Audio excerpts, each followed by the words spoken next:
Alaikum wa rahmatullahi wa barakatuh. Welcome to Tutor Me Islam. Bismillah ar-Rahman ar-Rahim. This is Sheikh Abu Uzair. Let's get right into it. Recently, the trending news now is that Tate has become Muslim. So the question we need to ask is this good news or bad news? So I decided to make this video, which is a very important because it will draw out some key principles for each and every Muslim to remember. So please do listen to the video to the end, inshallah. So I'll discuss three things. Number one, is it good news or bad news? First of all, for Muslims, it doesn't really matter.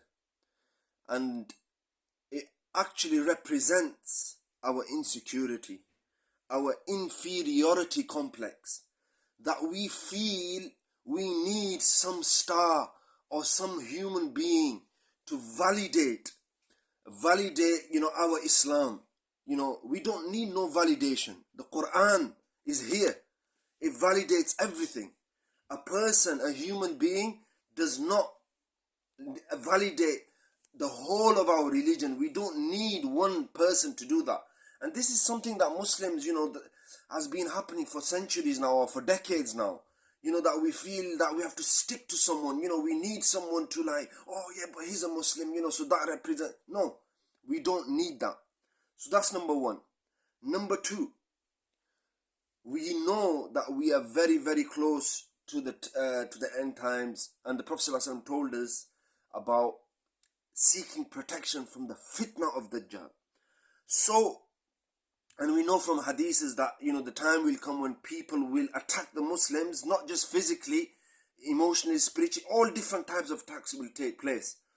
So sometimes, not saying this is the case, people are used to exploit the Muslim name and the Muslim system and the Muslim beliefs. So for example, I give you an example of Andrew Tate. What does he represent? He represents, spending money, cars, dunya, all of these things, which again, in of itself is not a bad thing. But he promotes that.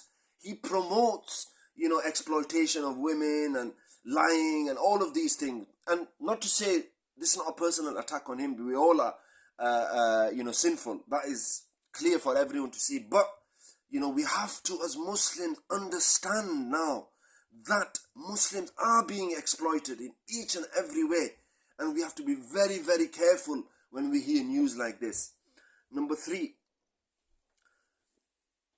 role model, representation. Do we need any other role model? We have one already. Huzur sallallahu alaihi wasallam. He is the perfect role model. There is no one else that can take his place. Not even the Sahaba were, prone from criticism. Only the Prophet sallallahu alaihi wasallam. And this is something that, again, as Muslim, me, myself, as a teacher, people said, oh, yeah, people look up to you, people, and I always tried to be truthful in who I was. Why? Because you don't want to give up, first of all, for yourself, that you don't want to be a munafiq. You in front of people, you come across one way, and behind doors, you come across another, you be a different person. So that's why we have to understand that each and every human being by default is a sinner, no matter who.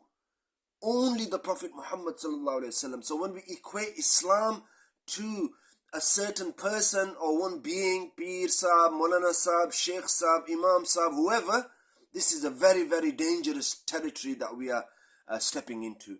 So may Allah subhanahu wa ta'ala, protect us. In conclusion, just to say that alhamdulillah, we don't need anybody. We have Allah. We are comfortable in who we are. We are comfortable in our history. Our history is deep. It has enlightened not just Muslims, the whole of humanity in all areas. So that is all that we need, and that is all that is sufficient for us. May Allah subhanahu wa ta'ala give us the tawfiq to understand these very, very important points. And inshallah, we should use these points to gauge our reaction in the future of when these type of news hits us. Jazakumullah khair. Wassalamu alaikum. Please do subscribe and follow, etc.